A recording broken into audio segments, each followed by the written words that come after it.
আজকে আমি বাংলাদেশের সবথেকে এক্সপেন্সিভ সিনেমা হলে সিনেমা দেখতে যাব অ্যান্ড সবথেকে চিপেস্ট সিনেমা হলে সিনেমা দেখতে যাব এবং তোমাদের সঙ্গে এক্সপেরিয়েন্স শেয়ার করব দাম অনুযায়ী কোনটাতে কি কি সার্ভিস পাচ্ছি এবং কোনটা বেস্ট।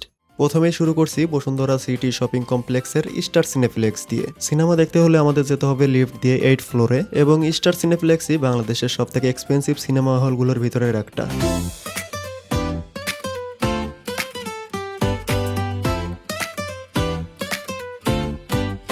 বাইরে এত সুন্দর ডেকোরেশন করা দেখেই বুঝতে পারতাছো সিনেমা হলটা কতটা সুন্দর হতে পারে ভিতরে। যাই হোক, এখানে অত ঘোরাঘুরি না করে আমি টিকিট সংগ্রহ করি। আমি টিকিটটা অলরেডি অনলাইন থেকে কেটে রেখেছি, আমার শুধু এখান থেকে টিকিটটা কালেক্ট করতে হবে। অলরেডি আমার হাতে টিকিট দেখতে পাচ্ছ।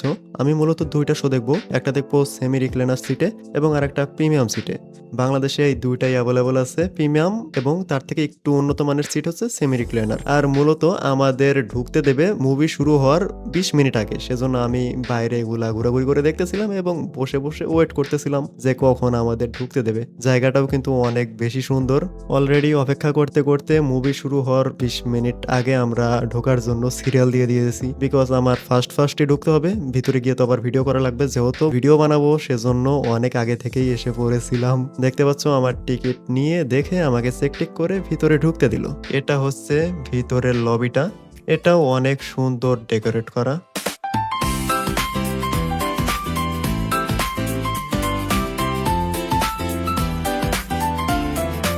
যেহেতু আজকে ঈদের শো, সেজন্য এখানে অনেক ডিরেক্টর অ্যাক্টর সকলেই এসেছে, সেজন্য এতটা বেশি ভিড়। এখানে অনেক ইন্টারভিউ নিচ্ছে এবং আমাদের সাংবাদিক ভাইদেরকেও দেখতে পাবা। সাংবাদিক ভাইরা, সাংঘাতিক যেটাই বলি না কেন, সাংঘাতিকই মনে হয়। এরা এদের মতো ইন্টারভিউ নেক, আমাকে চিনে না কেউ, সেজন্য আমার ইন্টারভিউ নেয় না। যাক, ওইদিকে আমরা না যাই। এখানে হয়তো তোমরা অনেককে চিনতে পারো, ক্যামেরার ভিতরে যদি কোনো পপুলার পার্সন ঢুকে যায় চিনে ফেলবা। আচ্ছা যাই হোক, এদিকে না গিয়ে আমরা চলে যাই ওয়াশরুমের দিকে। দেখতে পাচ্ছ এটা বেসিং এর অবস্থা। বাইরে ভাই, এই বেসিং এ কেউ আসলে তো সবার প্রথমে মিরর সেলফি তো নিবই মাস্ট, যদিও আমিও নিয়েছিলাম। আচ্ছা, ওটা শেয়ার করা যাবে না। বেসিং টেসিং দেখা হয়ে গেছে, এখন চলে যাই টয়লেটটা তোমাদের দেখাই। দরজা খুলে ফেলেছি টয়লেটের। যাই হোক, আমি একটু মজা করতেছি। এটা হচ্ছে হাই কমোড অ্যান্ড ফ্লাশ দিয়ে আমি কি করব, আমি তো আর ওয়াশরুম করবো না, সেজন্য আর কি ফ্লাশ দিয়ে পানি টানি নষ্ট করলাম আর কি। নষ্ট করে এবং এখানে পেচ্ছাপ করার জায়গাটাও আছে। দাঁড়ায় থেকে পেচ্ছাপ করতে হয়, কিছু করার নাই। এই জিনিসটা এরকম না হলেও হয়তো, বাট এই জিনিসটা আমার কাছে ফার্স্ট টাইম, সেজন্য এটা ঘুরায় দেখতেছিলাম। এবং এখানে ওয়াশরুম ক্লিন করার জন্য কেমিক্যাল এগুলো রাখা ছিল। ফাইনালি আমাদের ওয়াশরুম রিভিউ করা ডান। ওয়াশরুম এভাবে কে রিভিউ করে জানি না, বাট তোমাদের ভাই করে, সেজন্য সাবস্ক্রাইব। যাই হোক, ওয়াশরুম রিভিউ করা শেষ। ওয়াশরুম থেকে বের হই। ওয়াশরুমে বেশি ক্যামেরা নিয়ে থাকা যাবে না, বলবো তোরা ওয়াশরুমের ভিতরে কি করিস। আর হ্যাঁ, এই লবির পাশাপাশি এখানে ওয়েটিং জোনও আছে, এখানে তুমি বসে রেস্ট নিতে পারবা। 20 মিনিট আগে যেহেতু ঢুকবা, এখানে এসে রেস্ট নিয়ে তারপরে ঠান্ডা মাথায় রিল্যাক্সে তুমি গিয়ে মুভিটা এনজয় করতে পারবা। ওকে, যাই হোক, মুভি এনজয় করার জন্য আর একটা জিনিস দরকার, সেটা হচ্ছে খাবার দাবার বলতে এখানে পপকর্ন টপকর্ন আবি যাবি স্যান্ডউইচ এগুলা পাওয়া যায়। যেহেতু তোমাদের ভাই গরিবস, সেজন্য তোমাদের ভাই নেবে পপকর্ন। এবং ভাই একটা মিডিয়াম পপকর্ন, এটার দাম কত ছিল? 200 টাকা ভাই। আর একটা মিষ্টি টিষ্টি দেওয়া মাখানো, ওটার দাম ছিল 300 টাকা। যদিও প্রথমেরটাই ভালো লাগছে, 300 টাকারটা মিষ্টি, সেজন্য খাওয়া যায় না। সো আমিও একটা নিয়েছিলাম 200 টাকারটা। লাইভের ফার্স্ট টাইম 200 টাকা দিয়ে পপকর্ন কিনতেছি, নিজেরও তো রিস মনে হইতেছে। আচ্ছা, মনে হয় লাভ নাই, আমি রিস না। ওকে, রসিকতা বাদ দিয়ে এখন আমরা চলে যাই সিনেমা হলের দিকে। ওকে, অলরেডি পপকর্ন নিয়ে আমরা হলে ঢুকছি এবং হলের ভিতরের ডেকোরেশন তোমরা দেখতেই পাইতেছো। যথেষ্টই অনেক বড় একটা সিনেমা হল এবং জায়গাটা অনেক বিশাল।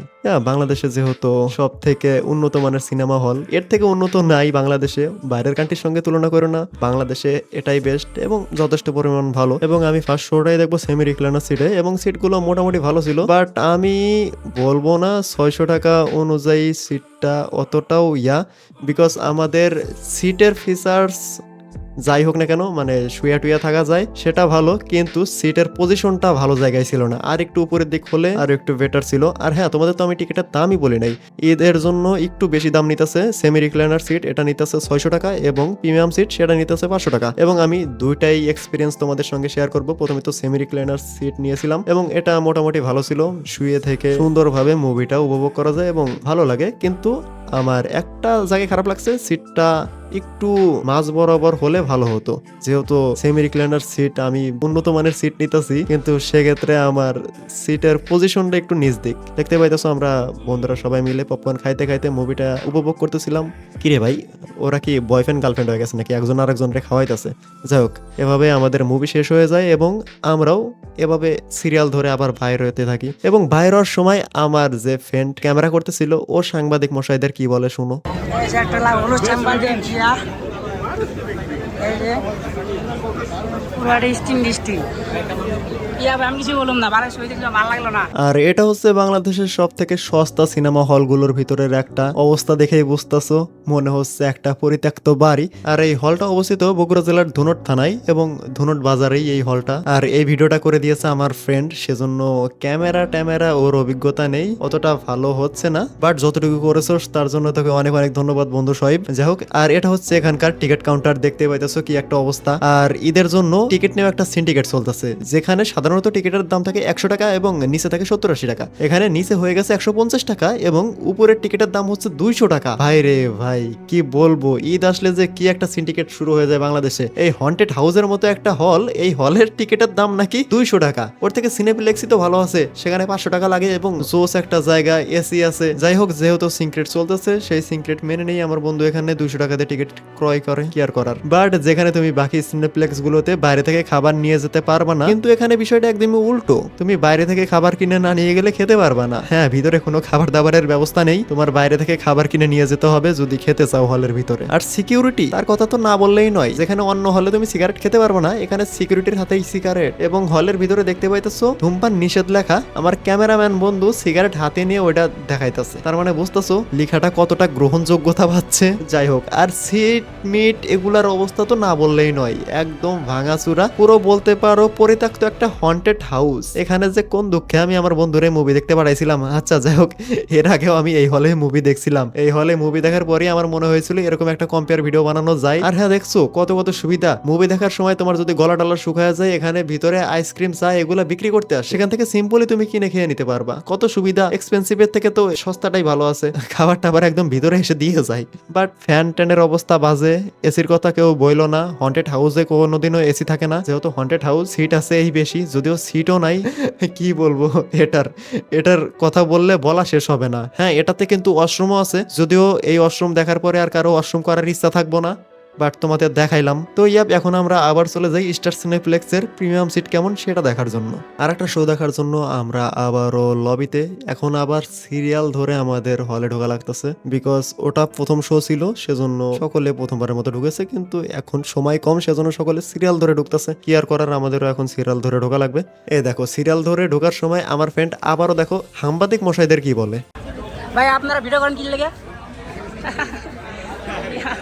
আরে ইয়ার, আচ্ছা যাই হোক, এসে পড়েছি আমরা সিরিয়াল ধরে এবং প্রথম যে হলে ছিলাম এখনো সেম হলেই পড়েছি এবং এখন নিয়েছি আমরা প্রিমিয়াম সিট, সেমি রিক্লাইনার থেকে একটু নিচু মানের সিট আর কি।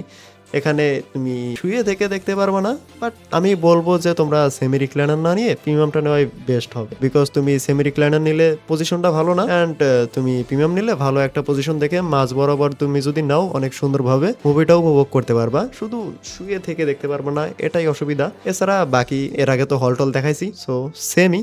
এভাবে আমরা এই মুভিটাও শেষ করে চলে যাচ্ছি। ভাইরে ভাই, ভিডিও বানানোর জন্য 2টা মুভি একসঙ্গে দেখলাম, কি বলবো, মাথা ধরে গেছে। ইয়াপ, এই ছিল আজকের ভিডিওটা কেমন হয়েছে অবশ্যই কমেন্ট করে জানাও এবং নেক্সটে কি টাইপের ভিডিও বানাবো সেটাও জানাও। আর হ্যাঁ, যারা যারা শেষ পর্যন্ত দেখেছো অবশ্যই ভালো লেগেছে তো সাবস্ক্রাইব করো। দেখা হচ্ছে অন্য কোনো ভিডিওতে। Love you everyone.